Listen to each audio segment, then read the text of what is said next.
noite a todos. Pronto, este trabalho que trago aqui hoje, portanto, esta reflexão que eu fiz, que é apenas um bocadinho daquilo que foi o percurso, a vida de Divaldo Franco.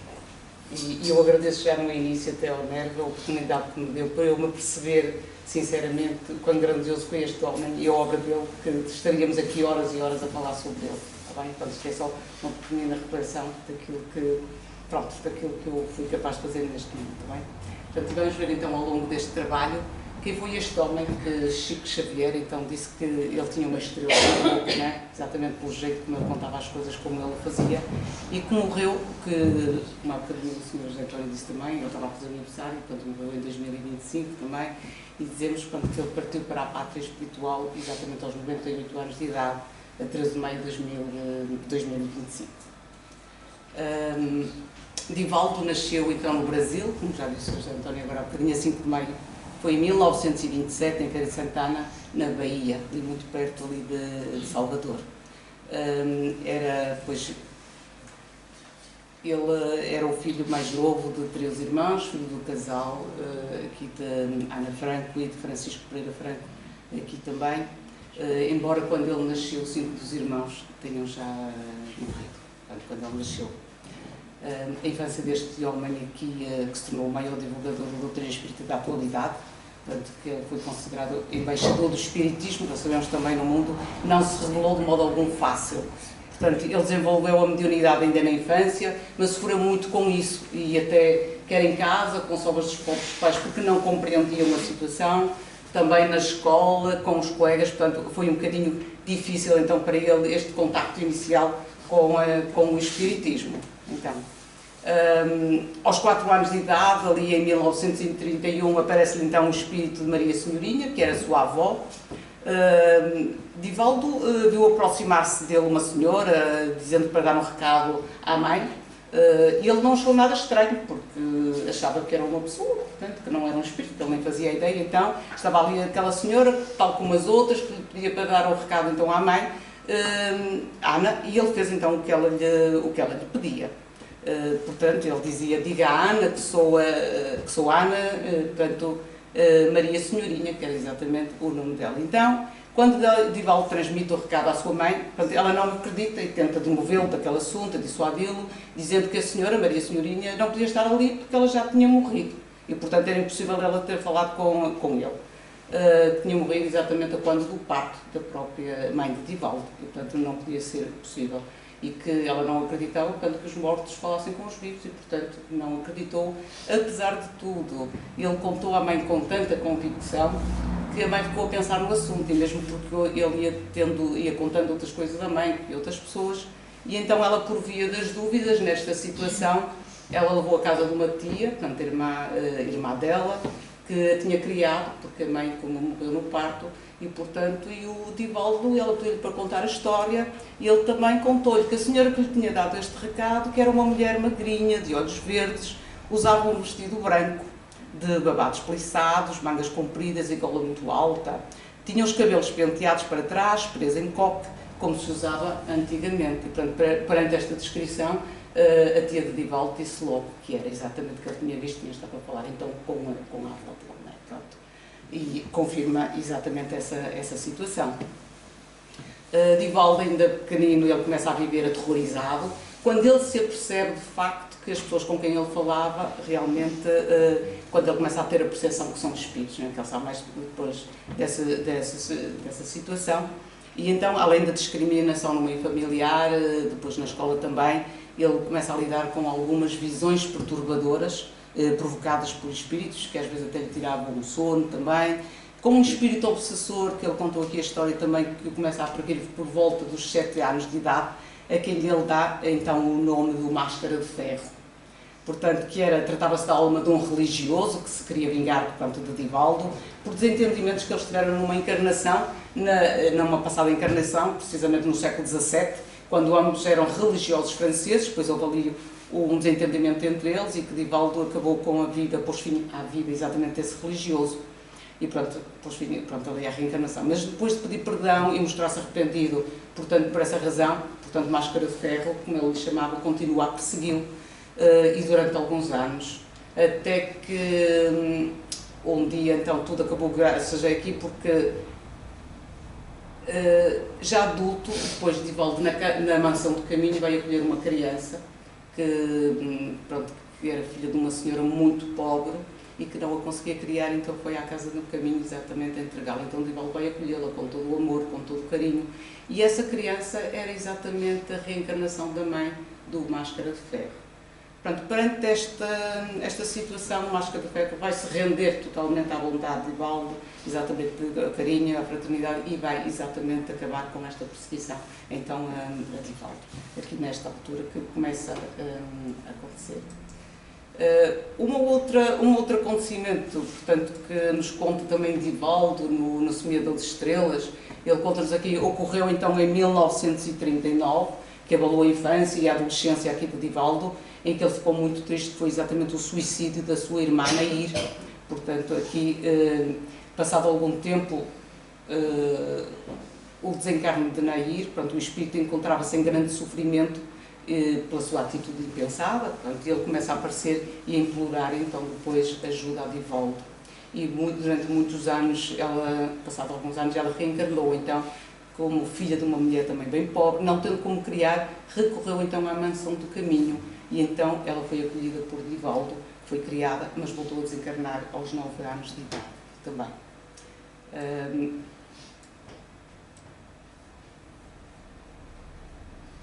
5 anos mais tarde, depois aqui, passado do suicídio da irmã Nair, mais uma tragédia vai abalar a vida e a família de Divaldo, que José, um dos irmãos dele, teve uma morte traumática ao ser vítima então de um aneurisma, e durante o velório do irmão, então Divaldo sentiu-se sem força nas pernas, vai ficar como se não tivesse pernas, como ele diz, como se elas tivessem desaparecido, e vai ficar então com uma paralisia durante cerca de 6 meses, vai estar de cama durante este todo. Então, a sua cura, pronto, que não era nenhuma doença, na altura não sabiam, acabou por ser decisiva para o futuro de Divaldo e também para a própria família.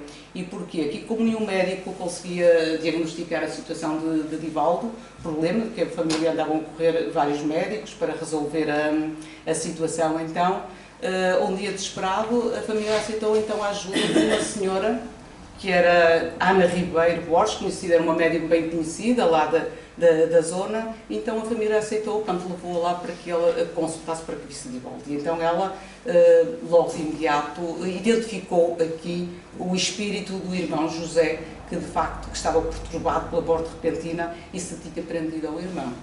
E aqui esta senhora, portanto aqui esta médium, identificou de imediato também a forte mediunidade aqui de Divaldo, tendo aconselhado a sua mãe a frequentar então o Centro Espírita Jesus da Nazaré, que era exatamente uma instituição cartesiana, e portanto a família depois, passado algum tempo, vai se mudar então para Salvador em 1945, começando então uma nova vida de Divaldo e da família também. Divaldo revelou-se ao longo da vida, durante quase 80 anos, mais precisamente 78 anos, um dos arautos das vozes dos céus. E mentorado por Joana de Ângeles, Divaldo está inserido num contexto de trabalho no campo do amor e da paz, na face terrena, como nos indica Sueli Caldas-Schulder em O Semeador de Estrelas. O programa de Divaldo era para esta última existência e iniciou-se na espiritualidade, dando continuidade a tarefas específicas por ele exercidas em antecedente reencarnação, já no exercício da mediunidade, comprometendo-se ele, por certo, a ser um semeador de Jesus. Ao longo da sua missão, nós podemos identificar 3 principais tarefas a que se dedicou incondicionalmente Divaldo, embora elas sejam indissociáveis umas das outras. Temos o médium como o orador, o médium como o psicógrafo e depois também a sua vivência espiritual, que é isto que nós vamos ver então a partir daqui ao longo deste trabalho.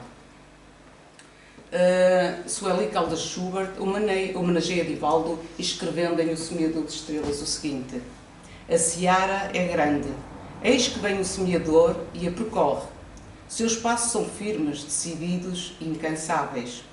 As sementes da luz são lançadas, lúculas que permanecem brilhando. Todas as terras percorridas recebem a sementação, mas nem todas medram agora. O semeador segue adiante, não olha para trás. Os anos passam e ele caminha. 78 anos percorrendo as leiras do coração humano. O mundo chama para ouvi-lo falar desse ideal que o abrasa. A missão de semear é intemporal. Divaldo Franco semeia. Na esteira de seus passos, todavia, brilham estrelas que se acendem na noite dos tempos.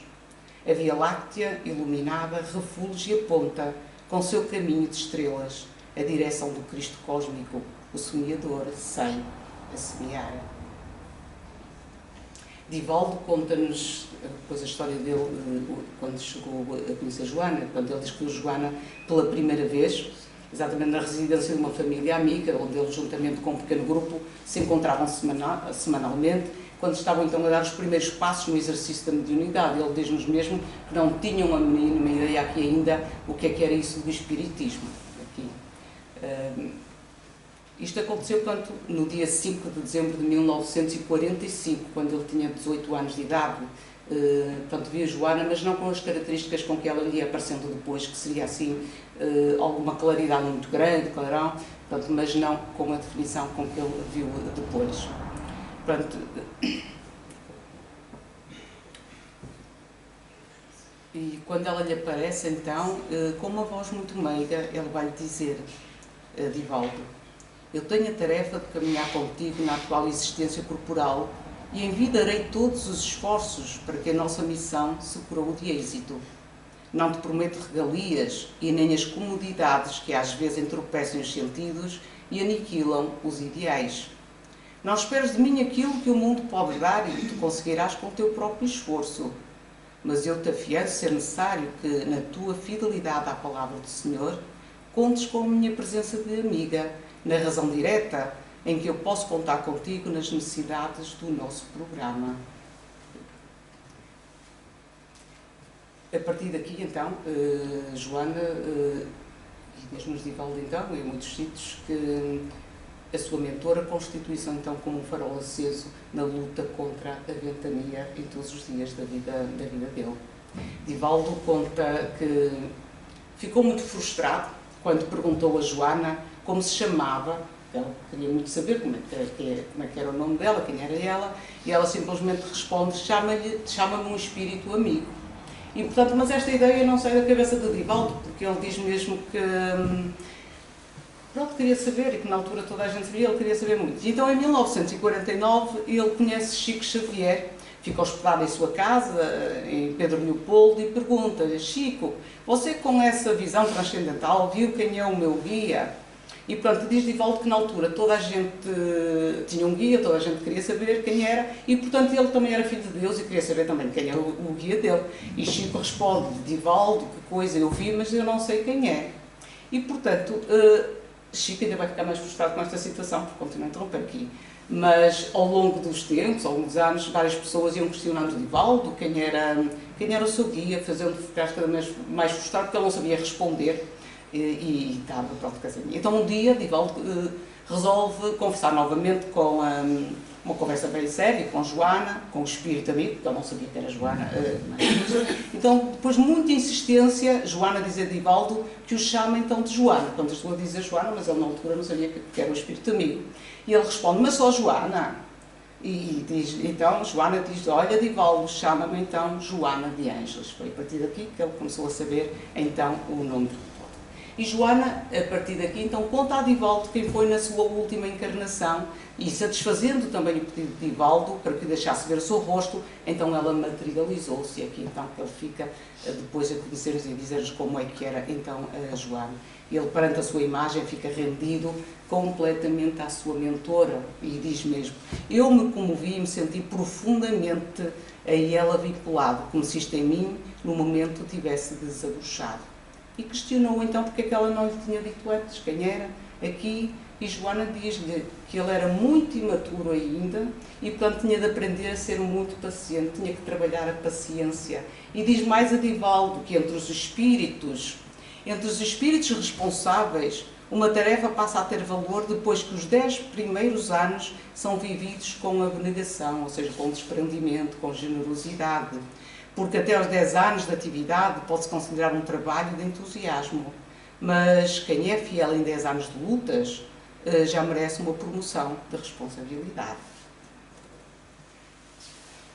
Os anos vão-se passando, o tempo vai-se passando, e Joana de Ângeles explica então a Divaldo, dizendo-lhe então: a nossa será uma marcha longa, caminharemos muito, eu irei escrever pelas tuas mãos, e tempo virá em que eu te requisitarei várias horas para o teu ministério da escrita, porque do passado eu trago comigo um número muito grande de almas que me são afins e estão espalhadas, às quais desejo mandar a minha mensagem de amiga. A princípio, tu irás convidá-las pela palavra, e quando as forças te diminuírem e as distâncias se fizerem transponíveis, a mensagem escrita chegará então até elas. Novamente elas virão e muitas necessitarão do alimento ao longo do tempo. A mensagem escrita chegará periodicamente como estímulo para que possam lutar e triunfar na sua atual experiência. Portanto, vemos com a mensagem também que Joana tem programado chegar até este grande grupo de almas, que ela anuncia aqui a Divaldo, que se encontra sob a tutela do Francisco de Assis. Portanto, e ela pretende fazê-lo através de Divaldo, aqui a quem ela orienta, primeiro através do oratório, ou seja, da palavra, e mais tarde através da escrita, das páginas psicografadas, então, por Divaldo. E a primeira mensagem, então, psicografada por Divaldo, ocorre então em 1949, aqui. Portanto, é uma mensagem então de Marco Prisco, que se chama Na Subtração e na Sombra. Divaldo diz-me ter-se levantado, então, num domingo de carnaval, com uma sensação estranha no braço, uma sensação de cãibra, de formigamento, e aconselhado então por um espírito experiente com quem ele estava, ele pega no papel, no lápis, e de imediato o lápis passou a deslizar com uma extrema facilidade, tendo escrito automaticamente então esta mensagem por Marco Prisco, intitulada Na Subtração e na Soma, passando a fazer mais tarde então parte do livro Inventário Espíritas. E a partir daqui começa então a psicografar diariamente as mensagens de Joana de Ângeles, que ainda com o pseudónimo nesta altura de um espírito amigo, começou a orientá-lo e a dizer que ele tinha de praticar ainda muito, muito para levar avante esse empreendimento da psicografia também, que ele teria que fazer. A partir de 1952 surgem as primeiras publicações, as primeiras mensagens. Ele publica as primeiras mensagens, não é livro nenhum ainda, primeiro num jornal que era o Poder, em Belo Horizonte, depois mais num outro periódico chamado Síntese Espírita de Belo Horizonte também, e depois começa a enviar mensagens para vários jornais também que vão saindo. Até 1962 Divaldo não tinha publicado ainda nenhum livro. Um dia ele estava, como é que isto vai acontecer? Um dia ele estava reunido então com Pastorino, que era um teólogo profundo, um senhor muito conceituado, muita cultura, e que até tinha uma vasta cultura aqui na altura, e um grupo de pessoas em casa de Elizabeth Kittman. Ela lança um desafio então a Divaldo, ou seja, que ela lança dele compilar todas estas mensagens que saiam nos periódicos num livro, porque na altura em que as pessoas queriam era extremamente difícil, porque elas andavam todas num periódico e no outro e queriam encontrar algumas destas mensagens e era extremamente difícil. Então, por que não compilá-las e fazer um livro com aquilo?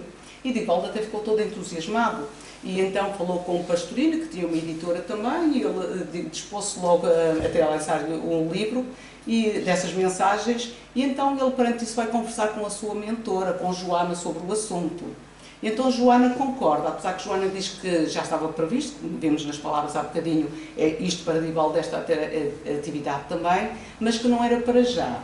Mas como Divaldo se propôs fazê-lo agora, então que iam avançar exatamente com a organização do livro, e então a própria Joana vai selecionar as mensagens que tinham sido ditadas e organizar o livro. E o primeiro livro então é Messe de Amor, que nós temos aí apresentado no Ministério da Fazenda, exatamente no dia 5 de maio de 1964, que foi então o primeiro livro de Divaldo, psicografado por Divaldo e editado por Joana de Ângeles, também aqui.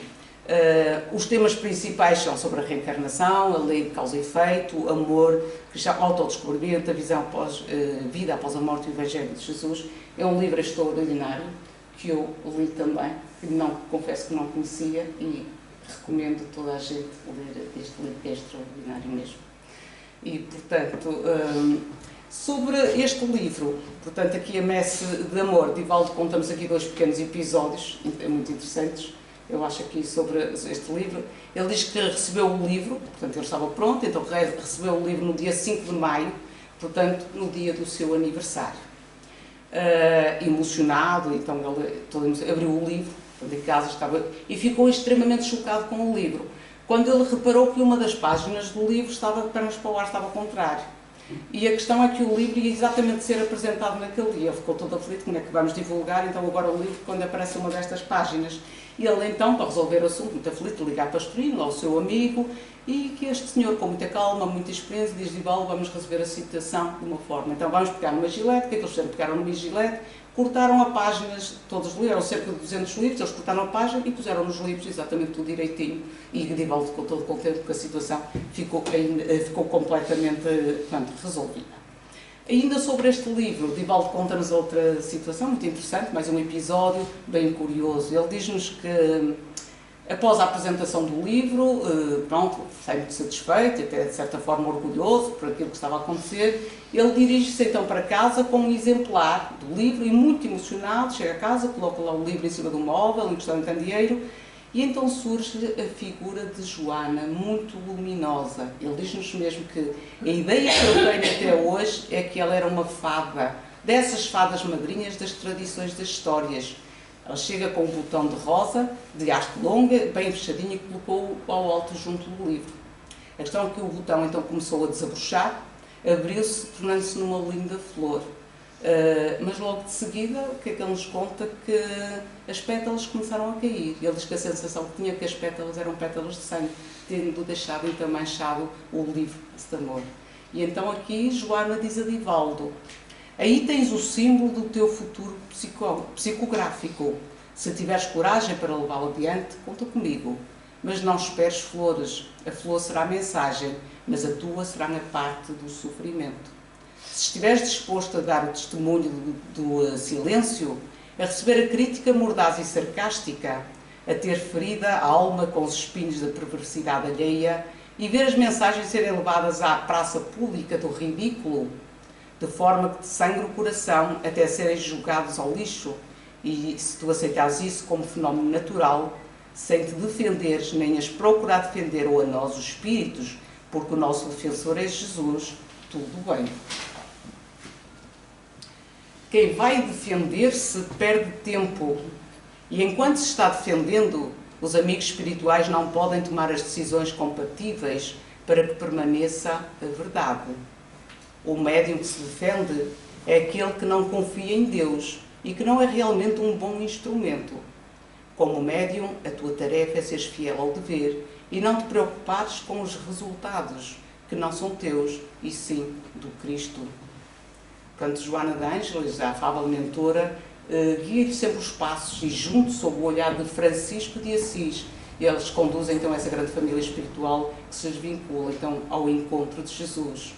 Mas, não obstante todas as responsabilidades então que caíam já sobre o médium, portanto, o trabalho para conseguir sustentar a família, o trabalho na mansão do caminho, as sessões então aqui nos centros espíritas, os compromissos, as palestras, as viagens, Divaldo segue na íntegra as diretrizes traçadas pela sua instrutora espiritual, e eis que é publicado então o segundo livro, Espírito e Vida, logo seguido também de Joana, seguindo-se mais um livro, o primeiro de Marco Prisco, Glossário Espírita Cristão, depois Primícias do Reino, de Amélia Rodrigues, e muitos mais livros então se seguiram, como nós sabemos hoje em dia, a quantidade de livros exatamente de Divaldo.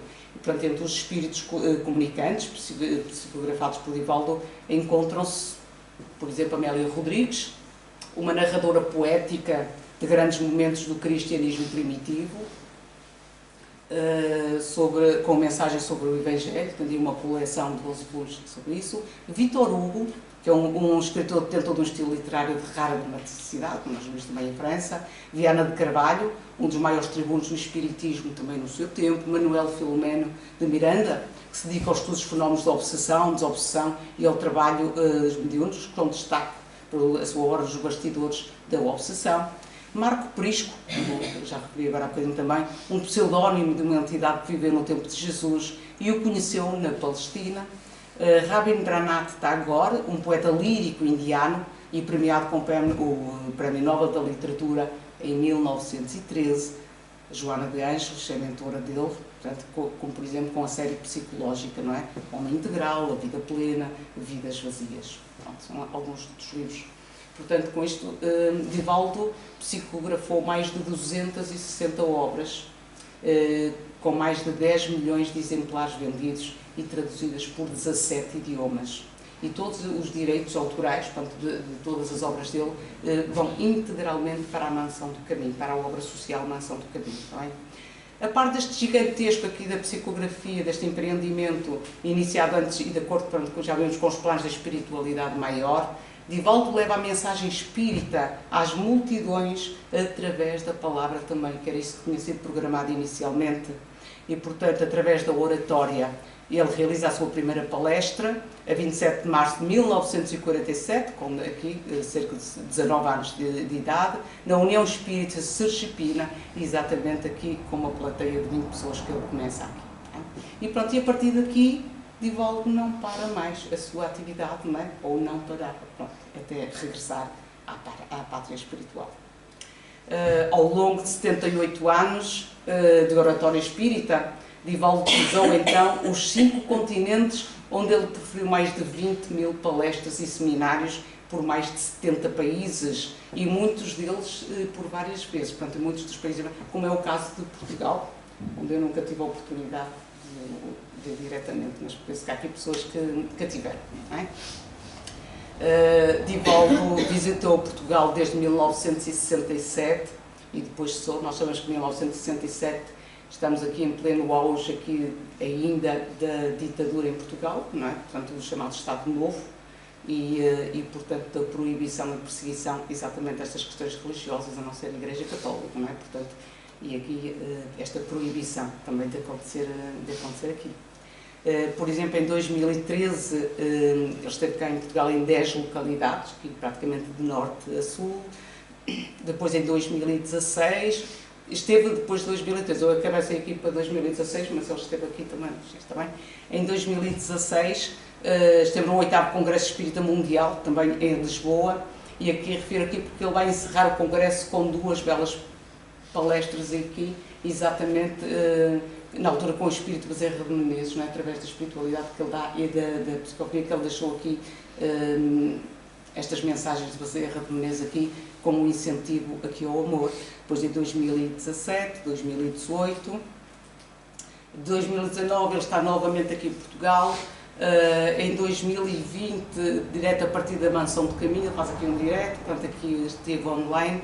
Em 2022 temos a última conferência presencial de Divaldo no nosso país, aqui. E em 2023 ele está novamente, mas online aqui, com o tema Espiritismo e Renovação Social, com reflexões aqui na revista Espírita. Divaldo era auxiliado pela sua forte mediunidade, portanto, na escrita e na oratória, na palavra. À medida que ele começava a falar, a transmitir as mensagens à população, ele ia vendo as cenas que descrevia.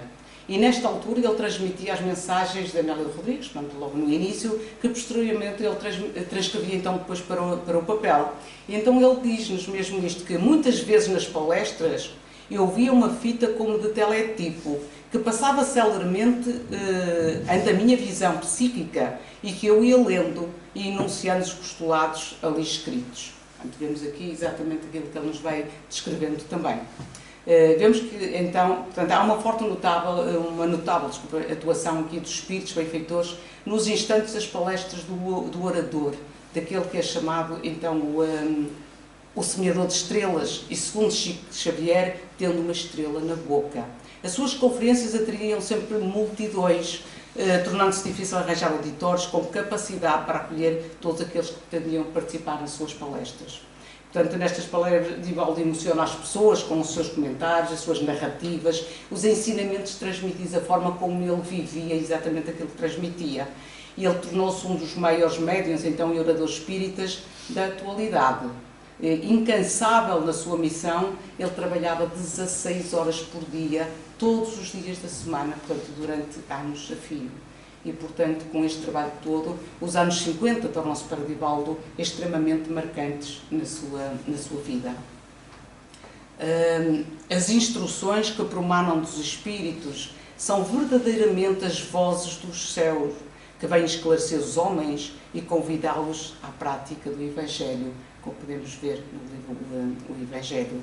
Estes amigos e benfeitores da vida maior posicionam-se ao lado de Divaldo, que acorre com frequência ao apoio e orientação do seu amigo e médium, Chico Xavier, e que ele comprova este apoio do mundo invisível.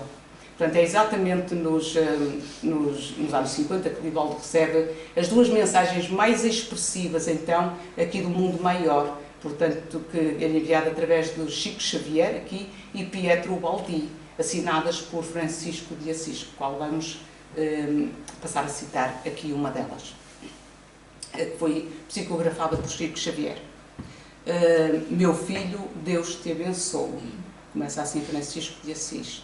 Imprescindível caminhar agindo na sementeira sublime do futuro, defrontados por imensa assembleia de adversários, visíveis e invisíveis do pretérito, não nos cabe a desistência. A única renúncia destrutiva, por vazia e inútil, é aquela que nos marca por almas ociosas e enfermiças, quando fugimos à luta. Não desfaleças. Em cada trecho da estrada, seremos surpreendidos pelas vibrações das nossas próprias obras, que o tempo guardou. Há centenas de trabalhadores invisíveis em função do auxílio constante ao caminho e à caravana, que se transformaram em legítimas assembleias de socorro espiritual, de esclarecimento benéfico, de fraternidade e de amor. Avançar em execução dos divinos propósitos é nosso dever. Esperamos que todos os irmãos se mantenham apostos. Não nos achamos reunidos por acaso. Depois de 4 séculos de civilização baiana e brasileira, temos compromissos. Toda a expressão de amparo aos nossos semelhantes é de nosso apostolado. A escola, o abrigo, o templo da fé, a casa de trabalho, a assistência aos sofredores, o asilo aos inválidos para a luta física e a proteção às criancinhas do sol do Evangelho são faces do nosso ministério que não podemos esquecer. Neste propósito, e formulando votos para que nos unamos cada vez mais, na obra cristã que o Espiritismo nos descerra, abraça-te com muito carinho o velho companheiro Francisco. Com Divaldo acendem-se as primeiras luzes da terceira revelação, ou seja, o Espiritismo no Brasil, extravasando então as fronteiras nacionais e, paulatinamente, por intermédio do médium, ela se expande pelo mundo, tendo Kardec, portanto, em França, terminado a sua missão terrena em 1869, com 64 anos de idade, não há muito tempo, portanto, em França. Lembramos que a França, na pessoa de Kardec, foi o país que foi escolhido pela espiritualidade para a gênese exatamente do espiritismo, mas que desde finais do século XIX e início do século XX que se foi apagando um pouquinho por toda a Europa devido a todo o contexto do que se vai passando. Esta grandiosa tarefa de Divaldo Franco, de semear o espiritismo pelo mundo, inserida no contexto da programação espiritual superior, previa também o retorno desta doutrina ao local onde ela nasceu, ou seja, em França, não é? Daí as várias vezes em que Divaldo se deslocou a Paris para a realização, então, de palestras. Mas, mais do que palavras, quer escritas, quer faladas, um médium, educador, orador e humanista, fundou em parceria com o seu fiel amigo e inseparável Nilson de Sousa Pereira, que desencarnou já antes de Divaldo, em 2013, criaram então o Centro Espírita Caminho da Redenção em 1947, portanto, em Salvador, na Bahia, e a Mansão do Caminho. Em 1952 criou a Mansão do Caminho, esta grandiosa obra de assistência social, uma obra concreta de amor, que nasceu como um lar para crianças órfãs e que Divaldo tornou depois, na década de 60, num grande complexo educacional de assistência social, com muito trabalho, amor e dedicação. Ele acolheu milhares de crianças e jovens que assistiu socialmente e contando hoje com 44 edifícios e numa área de cerca de 78 mil metros quadrados. Portanto, que se dedica à educação tendo cerca de 2.000 alunos, desde a creche até ao ensino médio, que eles chamam de ensino médio, a saúde, com atendimentos médicos, laboratoriais, de saúde, odontológicos, na ação social, com apoio a famílias, visitas, ações de socialidade, projetos comunitários, e a doutrina espírita, com palestras, com passos, estudos e atendimento fraterno. Diariamente, como nós vemos aqui, mais de 5.000 pessoas são acolhidas diariamente, então, lá na Casa do Caminho, portanto, fundada aqui nesta altura.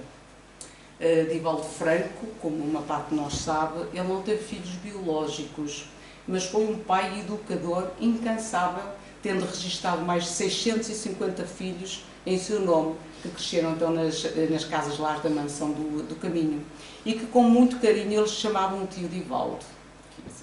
Portanto, a Mansão do Caminho continua a ser hoje um símbolo do ideal que guiou a vida de Divaldo, de servir, de amparar e de educar, transformando mesmo o bairro, lá de Paulo de Lima e arredores, gerando oportunidades para milhares de pessoas, portanto, que todos os dias vão recorrendo.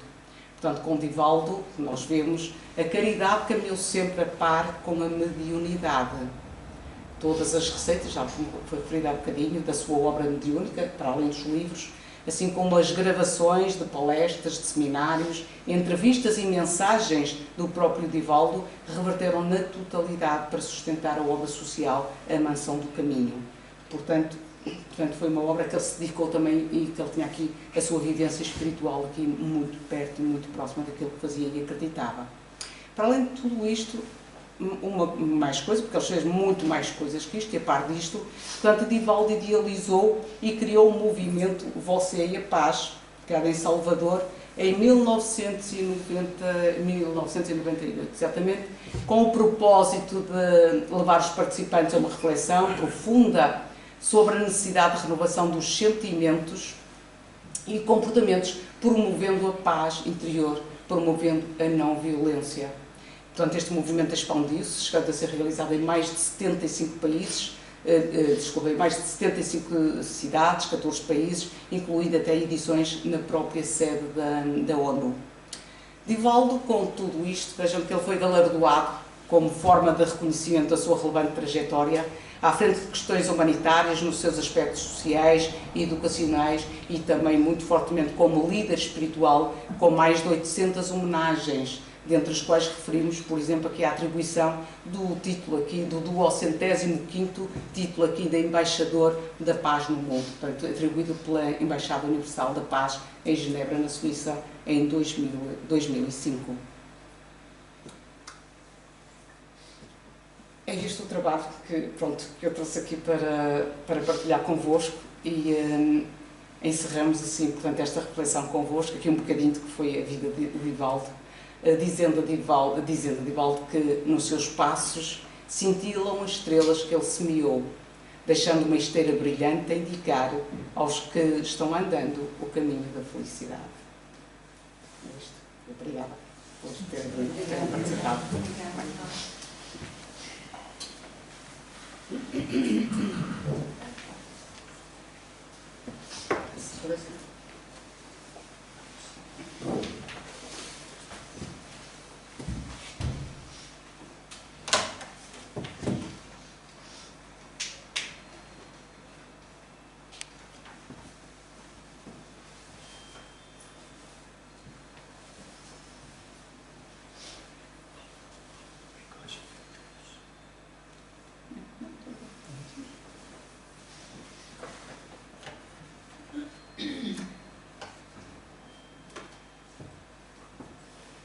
Agradecendo, portanto, ainda a Divaldo por tudo quanto fez por nós. Portanto, e em jeito de oração, vamos apresentar uma prece do próprio Divaldo, agradecendo-lhe tudo. Ele diz-nos: Senhor Jesus, em pleno altar da natureza, aqueles que te amamos, procuramos sintonia com a tua misericórdia.